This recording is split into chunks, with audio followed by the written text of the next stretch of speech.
आज कराची में बड़े पैमाने पर सफाई मुहिम का आगाज हो चुका है जी, और NDMA ने FWO को ये जिम्मेदारी सौंपी है। पहले खान साहब ने NDMA के जिम्मे ये जिम्मेदारी लगाई और FWO की निगरानी में जो है सफाई मुहिम का भरपूर आगाज आज कराची में हो चुका है। लेकिन यहाँ पर सवाल ये पैदा होता है कि क्या ये काम भी फौज को ही आके करना था, और सिंध हुकूमत आखिर क्या कर रही है, बल्दियाती इदारे आखिर क्या कर रहे हैं, क्या ये सबकी नाकामी है? अगर हम इसको इस तरीके से देखें तो कि फौज को इस काम के लिए बुलाना पड़ा, तो जो इंतजामी तौर पर जिम्मेदारियां वहां पर संभाले हुए हैं अपेरेंटली, वो आखिर वहां पर कर क्या रहे हैं? जब कराची पर हुकूमत की बात आती है तो सब आगे आगे होते हैं, लेकिन जब कराची को चलाने या संभालने की बात आती है जी, तो कहीं इख्तियारात का रोना होता है और कहीं फाइनेंसेस की कमी होती है। और आज जो हम देख रहे हैं कि सफाई मुहिम का आगाज हो चुका है और इस काम के लिए भी फौज को ही बुलाना पड़ा है, तो आखिर क्यों वहां पर जो सारे इदारे, सिंध हुकूमत, बल्दियाती निजाम, क्या सब नाकाम हो गए? मुस्तफा कमाल साहब, फॉर्चुनेटली कराची के हर मसले के ऊपर सियासत होती है। प्रॉब्लम ये है कि किस तरीके से खान साहब जो हैं वज़ीर आला को मिलेंगे और किसी निजाम के ऊपर बात होगी। जब हमने देखा कि खान साहब के कराची के दौरों में ईगो इतनी बड़ी आ जाती है दोनों तरफ से कि मुलाकात ही अक्सर नहीं हो पाती। देखिए, बहुत बदकिस्मती की बात है कि हम इंडिया के वज़ीर आज़म नरेंद्र मोदी से तो मिलने के लिए दरख्वास्तें करते हैं कि हमारी पाकिस्तान भारत की कोई मुलाकात हो जाए, कोई सरबराह मुमलिकत की मुलाकात हो जाए, और हमें माजी में पता है। लेकिन हम अपने मुल्क के अंदर एक इतना बड़ा शहर है जो कि पाकिस्तान का रेवेन्यू इंजन है, जो कि 70% रेवेन्यू कमा कर देने वाला पाकिस्तान को शहर, और 98% रेवेन्यू कमा कर देने वाला सिंध को का ये शहर है।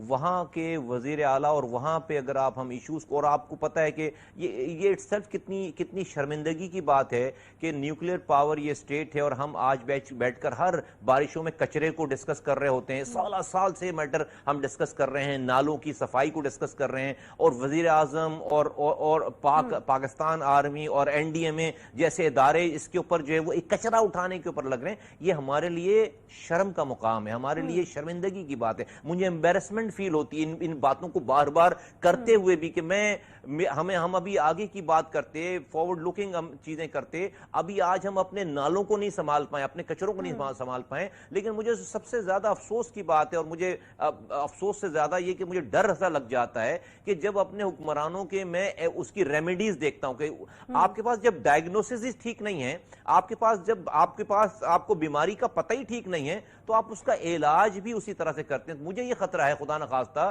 कि भाई अगर ये वफाकी हुकूमत का ये के इक़दामात भी ये फेल हो जाते हैं खुदा न खास्ता, तो फिर मैं कराची क्या रहने वाला किसकी तरफ देखे, फिर कहां जाएगा वो? तो मैं ये समझता हूं कि जब तक हम अपनी कराची का मसला इसलिए है कि हमने आपने जैसा कहा कि ईगोस की बात आ गई, आपने पॉलिटिक्स की बात आ गई, लेकिन मैं समझता हूं कि इससे कराची सिर्फ तबाह नहीं हो रहा, पूरा पाकिस्तान इससे मुतासर हो रहा है। कराची की जो पोटेंशियल है, वो पोटेंशियल जो है वो जाया हो रहा है, और जो हम रेवेन्यू कमाकर पूरे पाकिस्तान को शेयर करते हैं वो डिप्लीट हो रही है सारी सिचुएशन, और इससे सब कुछ नुकसान इस रियासत को, पाकिस्तान को नुकसान हो रहा है। अच्छा, तो खुदारा इसके ऊपर एक परमानेंट सोल्यूशन। आपने इसको फर्स्ट एड कहा है, लेकिन सिंध हुकूमत ये मानती है कि ये गैर जरूरी इकदाम है वज़ीर आज़म का। आपको लगता है कि फर्स्ट एड जरूरी थी, या फिर आप इत्तेफाक करते हैं सिंध हुकूमत की राय से कि गैर जरूरी था? लेकिन मुझे समझ नहीं आया कि उन्होंने गैर जरूरी कहा। अगर उनसे खुद भी नहीं संभाला जा रहा तो फिर किस तरह से गैर जरूरी था? बिल्कुल ऐसी बात है। सिंध हुकूमत को तो ये जेब नहीं देता इस वाली बात को कहने का कि किसी बात को भी, भाई कुछ भी है, गैर जरूरी हो या जरूरी हो, आप अगर नहीं कुछ कर रहे और आप इतने बेहुश हुए हुए हैं और आप इतने तासुबज़दा हुए हुए हैं, और आपने कोई भी चीज कराची के लिए जो है वो ठीक नहीं की है 4 सालों में, बल्कि 12 सालों में, तो भाई कुछ ना कुछ तो कोई करेगा ना।